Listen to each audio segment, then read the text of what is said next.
Greetings once more, Rabies and Gentleben. Yes, it's that time again. An update to the Dark Heresy campaigning. We'll cut straight over to my main man and... wait a minute. Oh no, wait, it's Laurie Cousins. You are watching Two Guys, One Channel. Well, the RPG version, which is rocket-propelled gaming! We've managed to get through 2 whole adventures. We finished the first one quite quickly. Yep, which was Edge of Darkness. And have loads of time left to move on to the other. We started around about 11ish, looking about 7 hours. Yeah. What do you think, guys? Do you think that's an excessive session? What do you think of 7 hours with no real breaking, just like snacking at the table constantly? So the first one was Edge of Darkness. You can see that below. A link to the free PDF. It's one of those beta ones again, so it's the sort of thing that they created before the Dark Heresy core. Pretty much just to test it for everyone, all the players. Then the other one was Maggots in the Meat, which is the adventure that comes with the GM screen, isn't it? All right, so we'll do it in chronological order then, shall we? And talk about it from the off. So the first one. This one sees the acolytes going to a lower end of a hive world. Or at least the slums, if you will. Which is pretty much how Dark Heresy runs, where the acolytes or the players investigate and quite possibly might end up in combat, depending on their actions in the final scene. This adventure, though, is one of those ones that is very investigative-centric. Yeah. If you do something too blundersome, then they'll be tipped off and they'll get onto you, won't they? And they'll pretty much put the whole area in lockdown with the authorities, because we are doing this without the authorities' permission. Well, we succeeded in the investigation, didn't we? Yep. It was rather funny. With Pete, pretty much said... Well, we already knew Pete said to the scum before, if I catch you stealing, I'm going to fine you. And then he turned us around and said, if you steal for the benefit of the group, I'll ignore it. That was another one of those moments where Pete's character is... slightly showing he's got a bit more progression coming along. It's awkward, isn't it? Because the scum doesn't make any money, so she's got to rely on her... finding it, or stealing it, or just stealing stuff and selling it on. Pete is a policeman, and he can't ignore criminal activity, so it's really dodgy, isn't it, within the group? Oh, yeah. It makes for something quite funny. Sometimes it's okay to have some friction in the group between the players. I mean, it's not always the best, because you're trying to get the players to work together, but when you've got the character who is pretty much the law versus the character who is pretty much lawless, that will cause friction, and that, in this case, happens to be one of the good group dynamic. One of my favourite parts for my character, Jerichus, the assassin, was getting to further advance his RP, so he's got that really archaic listening style. He's got really good ears. So we were in a building... and the team went in, and it's very much Jerichus' style to wait outside and cover the exit or the entrance or whatever, and check for possible enemy guards coming in about, like, oh, we got company, and be ready for them. He's just trained. He's like a honed weapon constantly, isn't he? He isn't a person, is he? He doesn't have like a social life. He's a tool of the Emperor. Pretty much. Basically, to deploy as they see fit, and he... You know, I've said it before, like, he's got these weird sleeping chambers where they would, like, immerse him in, like, a sarcophagized state and plug it in to read all of his dreams and his feelings and things, just so they can make sure that he's still operating at premium efficiency and no element of chaotic takeover or something, which would mean that he's technically the most trusted in the group, even if not the one with the highest command. And if he did become corrupted, he probably wouldn't be able to hide it from them. Which is quite funny. No, his prowess probably tell him to say that he is. Yes, probably. He's like a human robot in that way, isn't he? He went outside in the hallway, put his gun down on the floor, laid down on the floor and put his ear to the floor, just listening. And he's several stories up, so he's listening for the sound of vibration of feet or talking that might be below, while the team's inside, dealing with the situation inside the apartment. When he got his skill ups today, I made sure I took the improved hearing, senses hearing thing, which gave him a +2 hearing checks. It's creating the RP initially, and then it's backing that up with spending your experience on the skills. I mean, one thing we've done there with his like pilot abilities, he's gained the pilot civilian craft, which means he can take off in sort of like minor planet side craft or sub sort of semi-spacecraft, Pretty lander much is, kind of. we need to get out of here. Not military grade or anything like that. Just like a Airbus or a... Yeah, kind of like that. It's basically, we need to get out of here. Does anyone know how to pilot this thing? He's already spent his experience learning pilot civilian craft, but he doesn't realise that he remembers how to be a pilot because, of course, he's mind cleansed. So what they do is whoever's got authority, or the Inquisitor, would come along with a little glowy stick, maybe, like a little pen, or maybe like Doctor Who's sonic screwdriver, and just flash it into his eye. I was like, I'm not a pilot. You are now. It's basically unlocking an area of his brain that's been prohibited. And there's nothing in Dark Heresy or the 40k universe that says that can't be done. Yeah, exactly. And it sounds reasonable, doesn't it? Because he's mind cleansed. But they've gone so far on the Solar Project.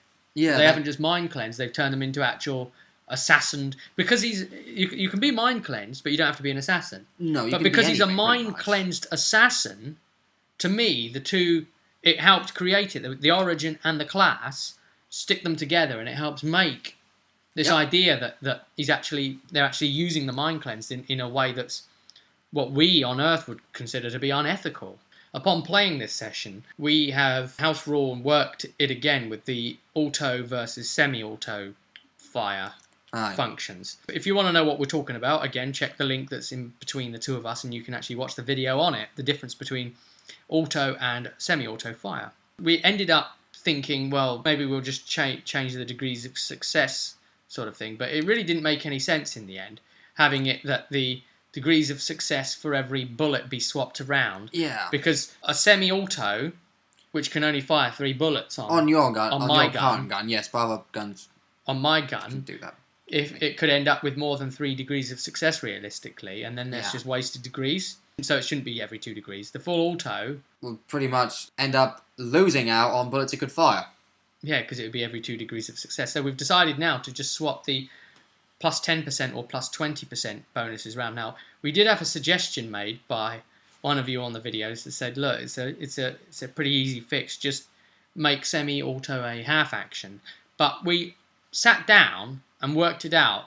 Like, half action, does that mean you then get to do an aim? Well, technically, yes, if it's a half action. Are you really making any bonuses at that point? It's a half action, but you're only gaining plus 10 instead of the plus 20 on full auto.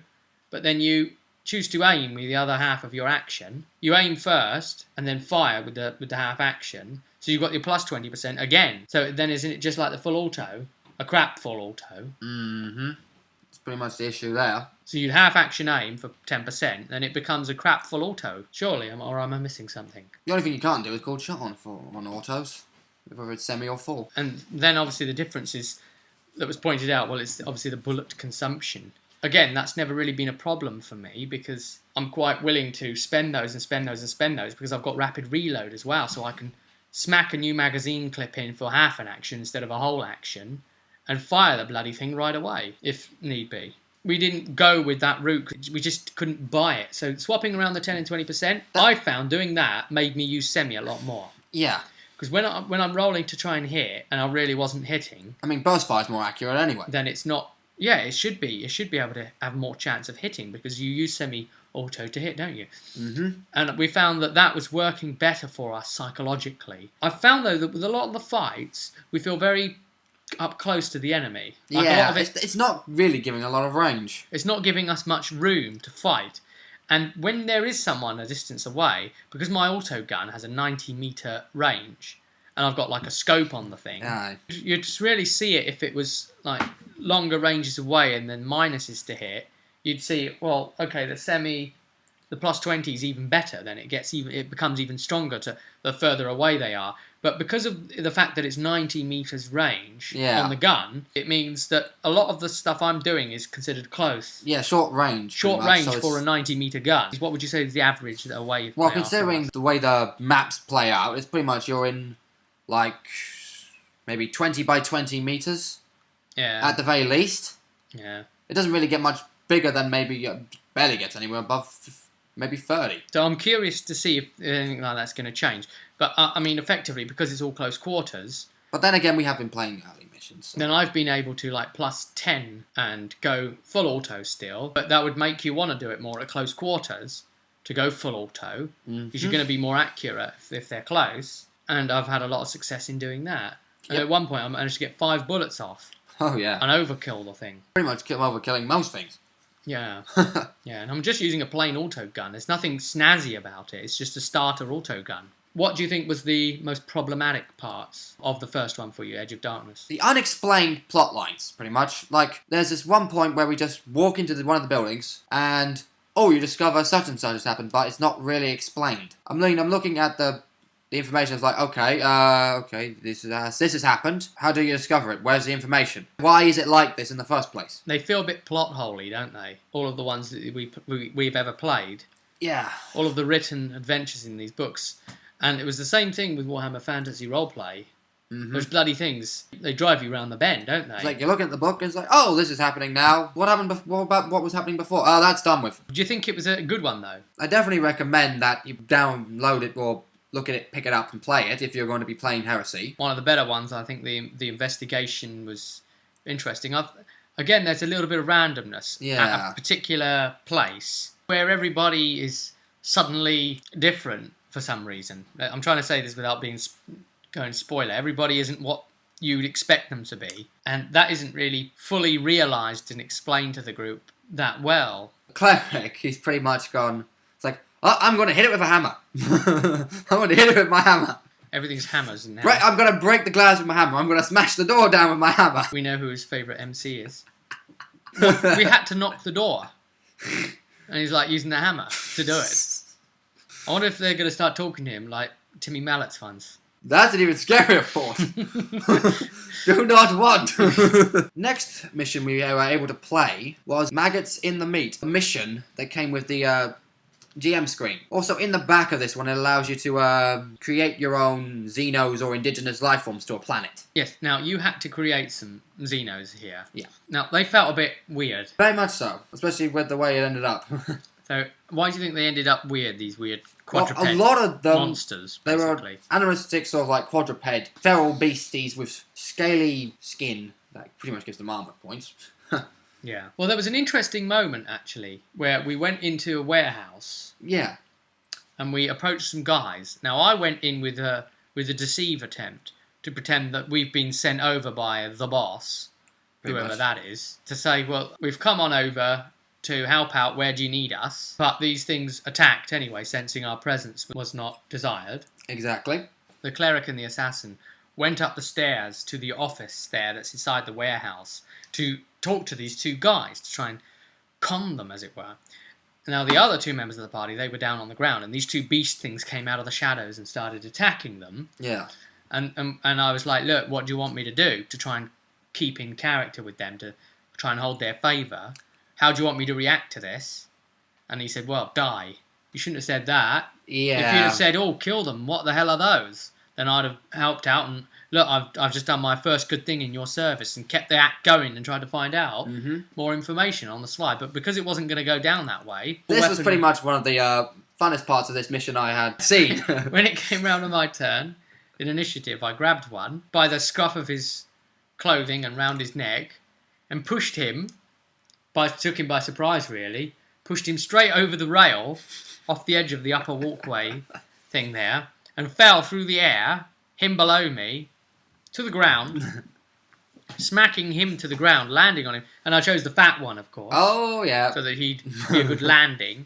And he pretty much broke my fall, and I used my acrobatics, of course, impacted, and brake fell off of him. Had a much easier time of it. Got out of there with only 2 wounds. Which would actually, in actual terms, just be a few bruises and being a bit shaken up and being a bit jarred and that. Yeah. Or maybe like the smallest bone bruising. Yeah, pretty much. Bone bruising is microscopic fractures. They've given me something to work with rather than saying, make something up. There's some sort of heresy going on, and these things are connected to it. And I still didn't really come away knowing quite why the Xenos are involved. Me neither, and they said that this mission was meant to be, too powerful for the PCs to handle. Now, I personally thought that this mission was rather badly written and very poorly explained. The players were having a bit of a chat with themselves. They found that the second mission, Maggots in the Meat, was the one that made least sense. It felt like there was lack of direction, like the players didn't really know what they were doing, and that the GM didn't seem to feel it. And when I explained this to the GM, that the players thought that the second one didn't quite work somehow, what did you say? Pretty much, I felt like it didn't work either. I mean, I had read through it prior to, and then I quickly skimmed through it just before we played it to refresh myself a little bit, and I was like, hang on a minute, this is really short and it doesn't seem to quite work right. Should I really even run this? So because you had a lack of direction for it, maybe it was obvious that it was maybe going to leave them feeling that way. Maybe you could have brought your own elements to it. Probably would have been the best idea. I mean, the way it was, it pretty much made very little sense in the long run, and it was a rather lackluster one. It seemed to be like, oh, the GM should make up a ton of stuff to go with this. I think that should be should be a disclaimer at the front. Well, take that as a warning then, people. There's going to be a lot of plot holes, as usual, with these things. Things that don't quite make sense, that the GM ought to try and make sense. I think there was a bit of miscommunication at the end. And I think it would have been helped by us using miniatures. Yeah. And this is one of those things where you can actually argue absolutely in favour of miniatures. Because something in translation can get lost at the table if you're not using them. And we do have the miniatures, but we just hadn't really felt the need to be using them because the fights we've been in... They're so close together, it pretty much just negated the point. But furthermore, there hasn't really been much scenery layout suggested by the maps. No. Again, I suppose you could have intervened on that. It's not really giving great scenery layouts after them. And this is a game where cover is pretty much a big point of the whole system. It's supposed to be, isn't it?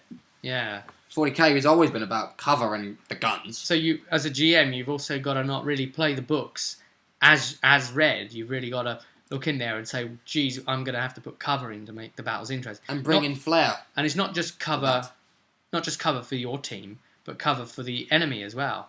The way I saw it, the way I thought it was described, was that Pete's Arbitrator ran in, smashed the ground with this blast weapon. There was a number of people up there, and so I came up with this mad idea to chuck a Vox in the room with the volume, a hand Vox, turned up at full pelt, up to 11.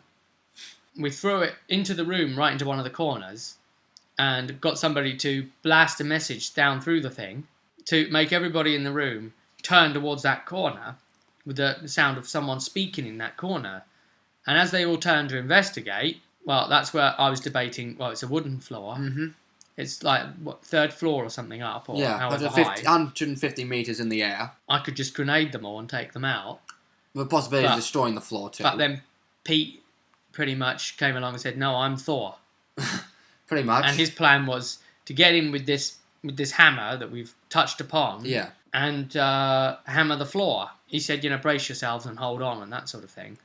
But this thing does blast damage to 1 metre around him. To the impact zone, yeah, pretty much. But not to him. But the way it played out was that Laurie saw it that he'd ran into the room and hammered the part of the floor with the people in.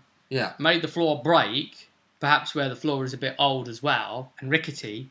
More of it gave way, and they've all pretty much just fallen through the floor, fallen 150 feet and died without even getting to fight us. Now, and that was the end of the adventure. It's done. They didn't even get to, summon any nastiness in or anything like that.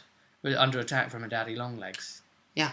A faux pas, in that possibly Pete as well, if he's hammering and taking out the floor, it would have technically taken out some behind him, and he might have had a chance of falling through himself with such a mad idea. And maybe if he just burnt a fate point, like you said, he could have got caught in some rigging or something. We were talking about. There were ropes in the building and so forth. In hindsight, what could have happened to have his life spared if he'd burnt a fate point to not die from the 150 fall? But what the character was trying to put across was that he was hitting the floor from the stairwell or something, and it doesn't bloody make any sense when you actually look at what he was doing there. The GM interpreted it one way. The character's trying to suggest it another way, that he's nowhere near them. Yeah. So in reality, he'd have just been like a maniac, hitting a section of floor, making a bloody hole in it so he can't enter the room properly. And hoping the cracks will spread enough further and take out the entire floor. And I probably wouldn't have GM'd it that it could do that, because that's an easy win. That's ridiculous. Your grenade would have been an easy win as well, too. But that would have been understandable. True enough. Because that would have gone in amongst the group, and we could have gone downstairs so we're not in the blast of it, hitting the floor near the way in, and then them all like falling through it. I think it was a bit of a bugger up, wasn't it? The fact is, they were nowhere near the entrance. They were in one of the well, it's not a corner because it's a circular room, but you know what I mean. I mean, because their attention was taken away, they were prone for something to be able to happen. It's not really that massive compared to your grenades, which are 4 blast radius. It's like 4 meters long. Because it's only 1. If he was hitting the floor near the stairwell, he wouldn't be hitting any of the people at all. Be more likely to be around breaking the stairs where he's standing and fall down. Where do you think you went wrong there, GM? Well, for one, it was suggested that also with there's a miss chance. You've missed. You haven't hit the opponent. You have a chance to hit the floor. Yes. And I've been allowing them to hit the floor. We're thinking that because some of these weapons come from the new book, the Demon Hunter book, and we had some other things come up about, in particular the blast weapon, wasn't it, of the arbitrator? Yeah, concussion mace that he's picked up, which, because of its price, can be picked up quite early by people of the arbiters at rank 2 because it's a shock weapon and they get shock weapon training at rank 2. Whenever it strikes, it creates a blast around it, and then everyone within 1 square of the blast gets affected. And pretty much a 3x3 radius. It started to become a bit of a broken weapon. It was argued, well, okay, if you miss, surely it could still have effects of possibly, hitting others with their AoE blast effect. Also, I think Pete's been reading it wrong as well. The blast effect doesn't do the strength bonus damage to everyone caught in the blast area, but he's been reading it as such. Sometimes it's up to player honesty and understanding of the rules themselves, because obviously the GM can't juggle everything. Mm-hmm. They have to understand their own rules to their things and put. It doesn't help he's putting the damage in as the base damage plus his strength bonus. So it's 1d10 plus 3, but he's put plus 6 because he's got a strength bonus added onto it. The argument was, well, if it misses, it could still do it. And well, Laurie's been letting that through a bit on a 50-50 dice roll that he uses, and I obviously didn't want to interrupt the session and say anything because it's not really a good idea to hold a session up and do that. But I had a bit of a private chat with Laurie about it, and I said, well, I think that ruling is broken. If something misses, it bloody misses. You can't have it going around doing all these masses of damage to everyone else just for missing. You know what I mean? What's the difference between missing and hitting? If you hit, you're pretty much damaging a load of people. If you miss, you've got a 50% chance of still hitting a load of people with the same damage you would have had. Surely there needs to be some ruling, like, if you miss, what about the times when you're swinging and you're just swinging in thin air and you've hit nothing because you've missed? It doesn't have to be that you've swung and it's hit the floor. What about a horizontal swipe where someone's ducked under it or they're just stepped back and they're not there anymore? You're not hitting anything to create the blast. Like I said, I just hit a mosquito. That's going to work. Exactly, that damn daddy longlegs that attacked us just then. Yeah. Well, that pretty much wraps it then for all the information about Session 3. Our feelings on it. And overall, I think it was a very positive session, and it's all very much a learning experience. Look out for other videos in this series and the other series that I produce. I'm going to leave you with a quote that my assassin said today. The GM called upon me to come up with something. Said, have you got anything that you can say a line here as a response? So I held my gun up and I said, right, you're under arrest. Cardiac arrest, that is. And opened fire.